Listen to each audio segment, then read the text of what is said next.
हरे Krishna. Bhagavad Gita chapter 1 verse 46।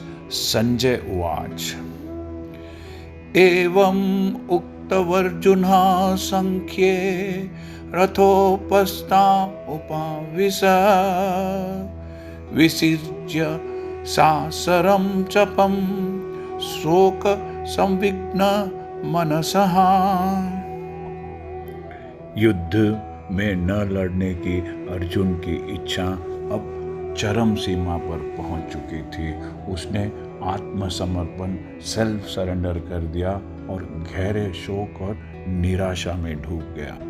Sanjay ने कहा, युद्ध भूमि में इस प्रकार कहकर अर्जुन ने अपना धनुष और बाण एक ओर रख दिया और शोक संतप्त चित्त से दुखी मन से रथ के आसन पर बैठ गया।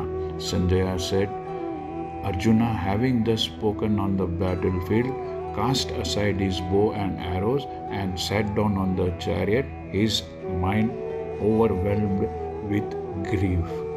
अपने शत्रु की स्थिति का अवलोकन करते समय, ध्यान पूर्वक देखते समय अर्जुन रथ पर खड़ा हो गया था, लेकिन अब वह शोक में इतना डूब गया था, इतना दुखी हो गया था कि अपना धनुष और बाण एक और रखकर रथ के आसन पर पुनः बैठ गया। ऐसा दयालु और कोमल हृदय व्यक्ति जो भगवान की सेवा में रत हो, आत्मज्ञान सेल्फ नॉलेज प्राप्त करने के योग्य है। While observing the situation of his enemy, Arjuna stood up on the chariot, but he was so afflicted with lamentation, grief that he sat down again, setting aside his bow and arrows. Such a kind and soft-hearted person in the devotional service of the Lord is fit to receive self-knowledge.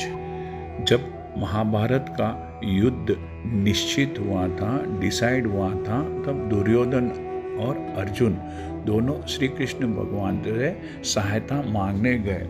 Shri Krishna भगवान ने उन दोनों को दो विकल्प, दो options दिए।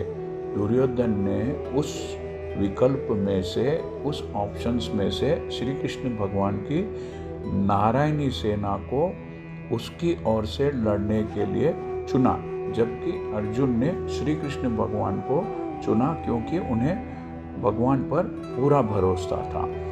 अब जो सिचुएशन थी उस पर आप सभी ध्यान दीजिए। यह तय है कि अर्जुन आध्यात्मिक ज्ञान स्पिरिचुअल नॉलेज के प्रति उदासीन नहीं था, इनडिफरेंट नहीं था।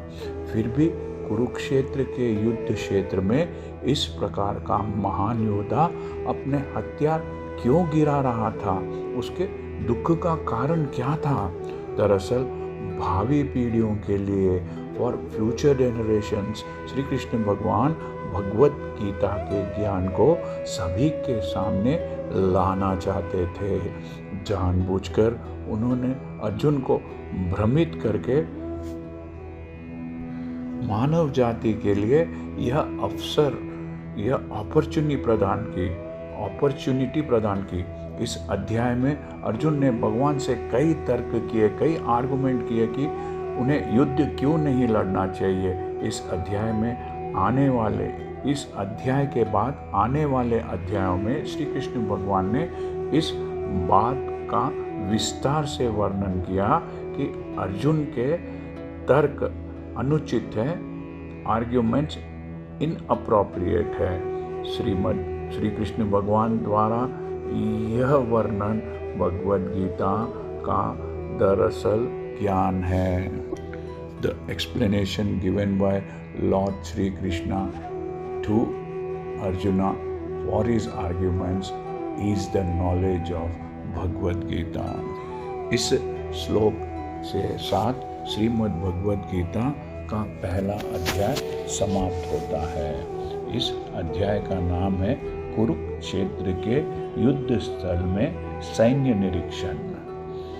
मैं इस अध्याय का सारांश समरी एक बार फिर से संक्षेप में आप सबको बता देता हूँ।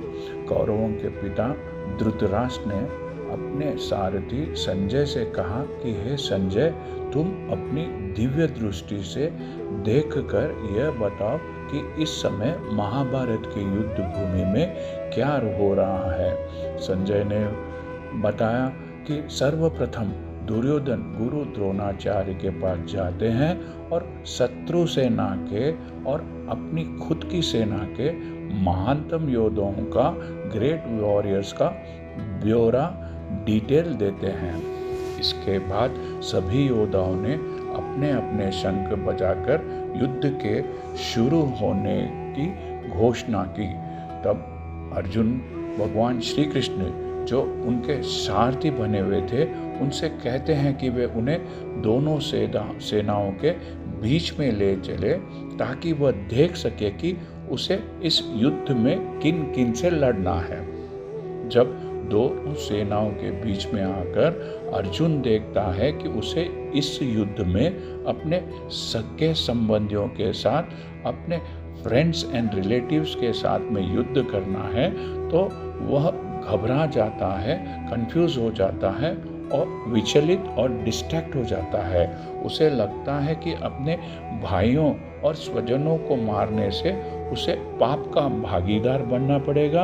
अपनों को मारने से बेहतर वह वन में जाकर जीवन बिताने को ज़्यादा श्रेयस्कर, ज़्यादा सहित, ज़्यादा उचित समझता है। इसलिए वह अपना धनुष और बाण एक तरफ रख देता है और श्री कृष्ण भगवान से कहता है कि वह यह युद्ध नहीं करेगा। हरे कृष्णा।